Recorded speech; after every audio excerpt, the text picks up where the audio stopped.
సంతానం ఎందుకు ఉండాలి అన్నారు? ఆస్తులు పంచుకోవటానికి, బ్యాంక్ నిల్వలు పంచుకోవటానికి, ఆన్లైన్ ట్రాన్సాక్షన్స్కి పిల్లలు అవసరం లేదు. పిల్లలు ఎందుకు ఉండాలి అంటే, మనం బ్రతికున్నంతకాలం మన ఇంటికి వచ్చిన వాడికి గుప్పెడు అన్నం పెట్టి గ్లాసు మంచినీళ్ళు ఇచ్చాం. మనం వెళ్ళిపోయిన తర్వాత దాన్ని కొనసాగించడానికి సంతానం ఉండాలి. అది పరమార్థం. అంతేగాని ఆస్తులకి, బ్యాంకు నిల్వల ఖాతాలకి, మా నాన్న ఎప్పుడు చస్తాడా అని వాడి చూపులకి ఎదురు చూసే సంతానం అక్కర్లే. మాకు సంతానం ప్రసాదించవయ్యా అన్న. వీళ్ళ నైర్మల్య భక్తికి సంతసించాడు రామబ్రహ్మశర్మ. నిశ్చలమైన భక్తితో నన్ను ఆశ్రయించావురా.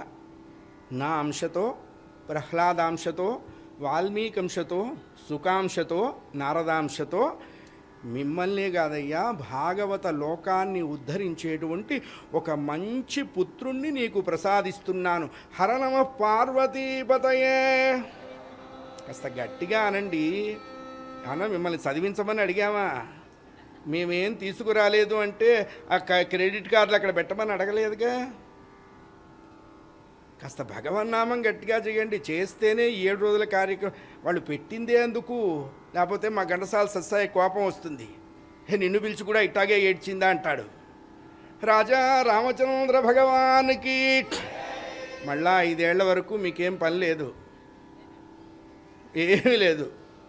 ఆ పని ఏదో ఇప్పుడే కానిచ్చుకోవాలి. అయ్యా, 5 వంశలతో నీ వంశాన్ని ఉద్ధరించే పుత్రుణ్ణి ఇస్తాను అన్నాడు.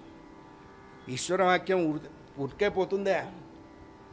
సీతమ్మ గారు గర్భవతి 9 మాసములు నిండుతుండగా సర్వధారీ నామ సంవత్సర వైశాఖ శుద్ధ షష్ఠి తత్కాల సప్తమి పునర్వసు నక్షత్రయుక్త కర్కాటక శుభనగ్నంలో ఆర్యాంబ శంకరుడికి జన్మనిచ్చినట్లుగా, ఆర్యామహాదేవి కుమారస్వామిని ప్రభవించినట్లుగా పండంటి మగపిల్లవాడికి జన్మనిచ్చింది సీతమ్మ గారు.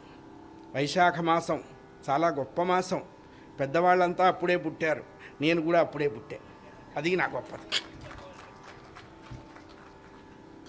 శుక్ల పంచమి శంకర్ల వారు, శుక్ల షష్ఠి చాగయ్య గారు, శుక్ల సప్తమి విద్యారణ్య స్వామి వారు, శుక్ల చతుర్దశి నృసింహస్వామి వారు, శుక్ల పూర్ణిమ అన్నమాచార్యుల వారు, బహుళ పాడ్యమి నారద మహర్షుల వారు, బహుళ విధియ సుఖయోగీంద్రుల వారు, బహుళ దశమి ఆంజనేయ స్వామి వారు.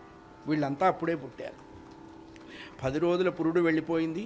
సాక్షాత్తు త్యాగరాజేశ్వర అనుగ్రహ సంపత్తి కాబట్టి ఆ పసివాడికి త్యాగబ్రహ్మశర్మ అని నామకరణం చేశారు.